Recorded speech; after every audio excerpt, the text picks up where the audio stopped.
So instead of seeking help, I think I'm just gonna feed my addiction. Yeah, sounds like the most logical thing to do.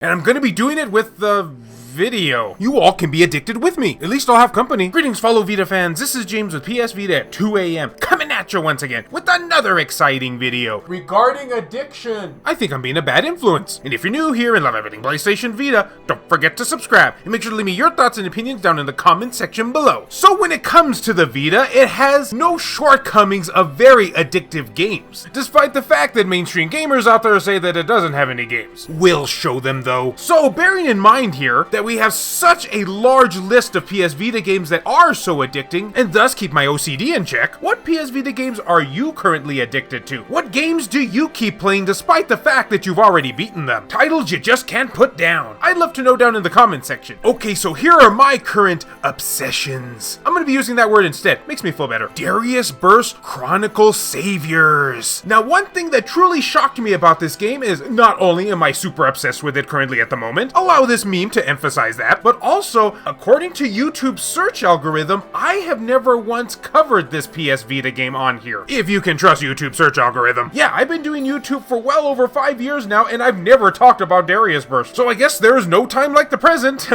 5 years later. So what the heck is Dariusburst all about? Well, this is a game where you shoot mechanical fish up in the sky. Wait, what? Maybe I'm the one that's high. Yeah, I've been playing the series for quite a while now, and I'm not even 100% sure there really is a plot to this. I suppose we're saving the universe from fish, apparently. And one of the best aspects of the PS Vita version that we got here is that, and I'm not joking when I say this, everyone, this game is pretty much endless. I mean, yeah, it does borrow stages that are inspired from previous Dariusburst games. It does have Chronicles in the title after all, but it picks and chooses them very well, not to mention it puts you in so many different scenarios that, yeah, the possibilities are endless here. First, you'll be playing the stages outright like you normally would in any shmup, but then afterwards, something magical happens. Well, kinda. You find that you'll be replaying some of the same levels, but in different scenarios, such as using a specific ship, being limited to specific weaponry, or having to do it in a limited amount of time, or sometimes even with limited health, which, trust me, when I say this, that's my nightmare. And although some gamers out there might feel that having to replay some of the levels under different scenarios is kinda padding out the game, which, to be fair, yeah, I could see that. They offer such a wide variety of different scenarios that, like I said, this game pretty much never ends. So if you're a big shmup fan and enjoy shooting outer space sea creature life, which let's be honest here, who doesn't? I personally like mine at the Red Lobster. Then Dariusburst will have a little bit of something to offer for everyone. Oh, and for any PS Vita collectors out there, this did in fact get a physical release. I think that's even more appetizing than the fish. Okay, so here's yet another game that I am talking about for the first time on this channel. Well, okay, technically I did cover it in a news video very many years ago, but since then I have had a chance to actually play it. And after having a chance to play it, well, let's get on with it. This is Super Zangyura. And let's see, how can I explain this game here? It's pretty much Castlevania. Well, that was anticlimactic. Yeah, you've heard of Metroidvania games, right? Well, this is a game that inspires to be everything that Castlevania is, without actually calling itself Castlevania. I have a feeling somebody is going to get sued in the near future. For instance, the enemy in this game is essentially Dracula. Oh, but they don't call him Dracula, they call him the Immortal One. Ah, nice blatant copyright dodge there, devs. And instead of playing one of the Belmont clan members, you take on the role of some maid and you wield a massive flail, you know, instead of a whip. So yeah, this game wants to be Castlevania so bad. So does it live up to the massive franchise that is Castlevania?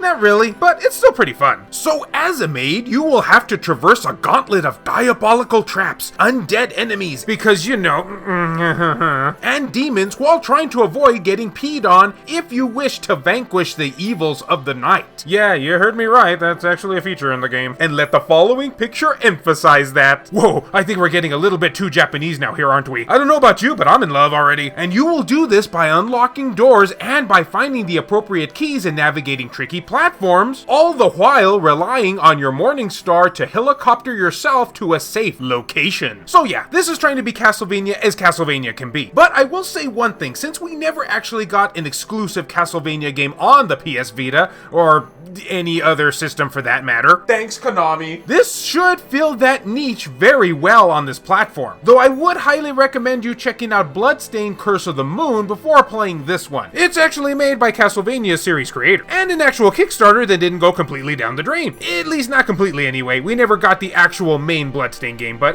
beggars can be choosers, I guess. And also one other thing I should mention, as far as Super Zangyura is concerned, this game never actually came out in the West. Yeah, it was a Japanese only release for the PS Vita, and a digital only one at that. So unless you have a way of downloading that on your Vita, wink wink wink, you will be happy to know that this game did in fact get an English release on other consoles, such as the Switch. Just figured I'd mention that. But I wanted to bring this game up nonetheless because I do feel that more people should know about it. And hey, you play as a maid in this game. I have no doubt that that's satisfying a number of fetishes out there.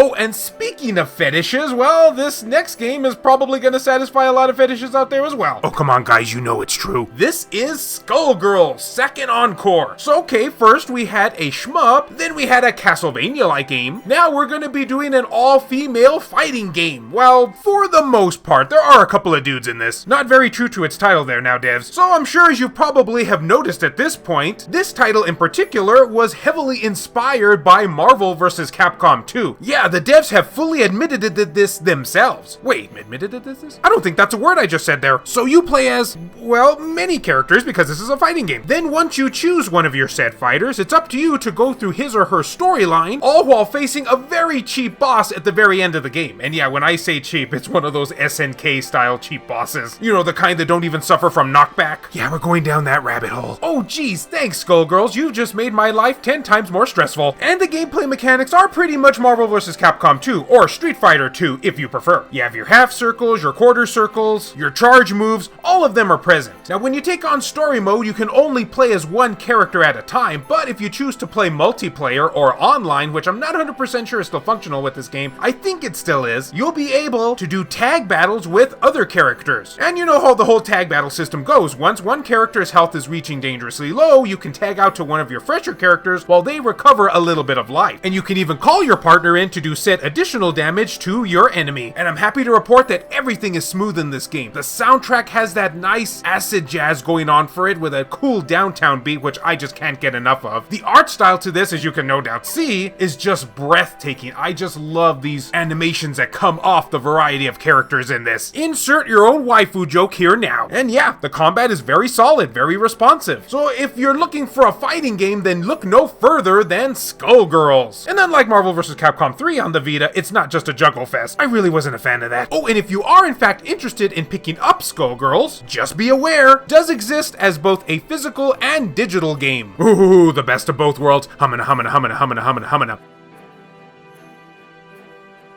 Woo, those games had some epic addictionness going on to them. Sorry, I just can't speak today. But anyway, guys, that will do it for games that I am currently addicted to and or titles that I keep coming back to. I'm not 100% sure what I'm going to name this video, but it's going to be something around those lines. But I'd love to know at this point, what PS Vita games are you currently addicted to? What titles can you not get enough of? And thus are even better than opioids. Okay, I better just stop before YouTube completely censors me. Let me know down in the comments section below. And as always, fellow Vita fans, thank you so much for taking the time out of your day to watch this video. It really means a lot to me.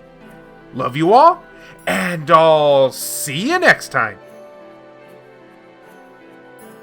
This video has been brought to you in part by all of these wonderfully generous Patreon and YouTube membership supporters who help make this content possible. So a huge thank you goes out to Rendi Azadech, Zakrito, Alan Iwazuk, Shin Snake, Airkick72, Samai241, Meshuga360, Werthorga, Gutter Drums, Hemdall Imbert, Wendy K, David Ray, Skullshretugal TCG, Adam Thury, Thomas Kremet, Silica, JR, Kyle Brooks, Saul Ramirez, Phantom XRS, BMF, Claimer Malarkey, VG Legends, Jared Hado, Kevin Enright, Heston Joseph, Crazy Cat, Rodrigo Vera, Michael O'Connor, H-Hitter, Jelly, Joseph Shavak, Richard Cruz, PS Vita S, Adam Sondi, Hero Acer, Chris Foxhound, Jimmy Gilby, Hushin Ryu Cat, Matt Fox, Reiko Star, Franz Hartle, Aridri, No Good, Lacerated 87, Neo Arashi, Milk Sama, PSP Guru,